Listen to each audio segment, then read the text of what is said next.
Ashamaa harka fuunee jaalatamtoonni fi kabajamtoonni hordoftoonni seenaatuuf nageenyi koo kan jaalalaa kabajaa iddoo isin jirtan hundatti isin haa qabu. Hadda viidiyoo biraa qabadhee isinii deebi'ee jira.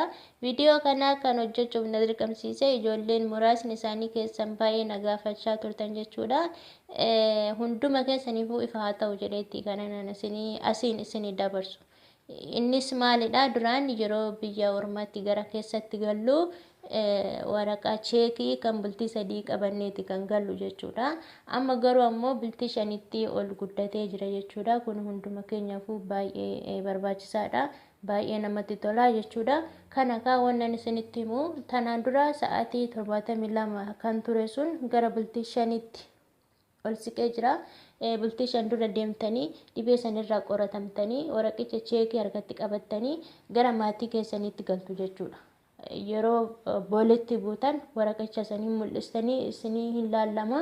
Yeroo sankaa gara maatii keessanitti galtanii wanni isin hoteela teessan hin jirudha. Wanni isin hin jedhu. Wanni isin hoteela teessan hin jiru jechuudha. Hin jiru. Kun hiriyaanti ayyuu isa qabatteeti kan ishiin galte nagaa maatii ofii bira geessee jirti jechuudha. Tanaan dura hiriyoonni xiyyaa ijoolleen ollaa kiyyaa lama na bira galan yoon isin hin jedhu san kan nagaa maatii ofii bira gahanii jiran jechuudha. Kanaaf warri na gaafatan hunduma keessaniifuu kan sa'aatii 72 yoo ka'u bultii 3 ture sun bultii 5tti ol siqee jira jechuudha. Kan biraa ammoo kan isin na gaafatanii xiyyaarri kun ji'a tokko qofaaf banamee jettanii ani kana oduu akkanaa hin dhageenye jechuudha. Oduu akkanaa hin dhageenye san booda hin cufamu warri naan jettan oduu akkasii hin dhageenye baname biyya kana bichaa miti hundumarraa baname hin cufama deebi'ee ji'a tokko qofa banamee hin cufama. Waan akkasii hin dhageenye jechuudha. Kanaaf hundi keessanuu oduu nama tokko qabatanii garaa keessan of hin batabbaxinaan isiniin jechuu barbaadee hiriyoottan tiyya nagaan gara maatii keessanitti isin haa galchu Waaqayyoon kan ji'a tokko booda hin cufama hin dhageenye isiniin jedha. Tanaan dura ammoo warri madaamiin keessan birrii isinii kennuu didde. Gaggabaabsee isin biraan gaa jechuudha. Viidiyoo akkasinitti hin dheeranne warri madaamiin keessan birrii isinii kennuu diddee lakkoofsa nazala isinii kaa'aa isiniin jedhe lakkoofsa haadha koomentii duraarra isinii kaa'aa jechuudha. Koomentii duraarra isinii kaa'aa lakkoofsa sanirratti bilbiltanii yoo isin birrii isinii kennuu diddee lakkoofsa sanirra bilbiltanii gaafattan jechuudha. Naa kennuu diddeettee hin gaafattanii isaan ammoo birrii ishee isii kennuu didde irraa sii fuudhanii gara biyyaa keessatti galchutu si taasisan jechuudha. Wanni natsaasin hojjettan hin jiru. Tanaan durallee isinitti himee jira. Wanni akkasii sun hafee jira. Ijoollee karaa irratti baasanii gatuun hafee jira. Duraaniyyuu sababa xiyyaarri cufameef.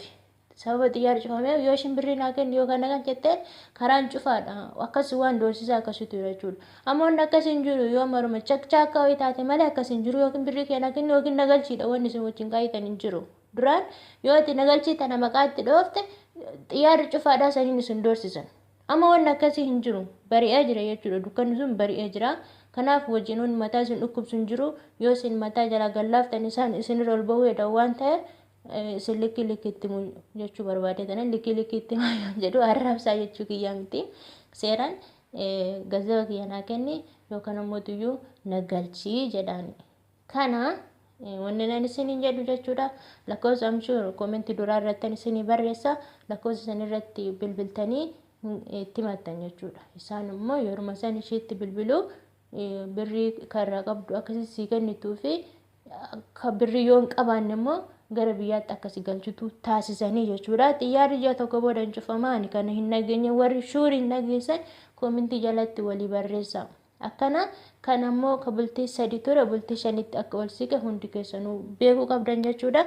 Yoo jaallattan viidiyoo tana sheer laayik gochuudhaan hiriyoottan teessan biraan gahaa. Oduu dabalataaf immoo chaayinaala kiyya subscribe gochuu hin dagatinaa kaame.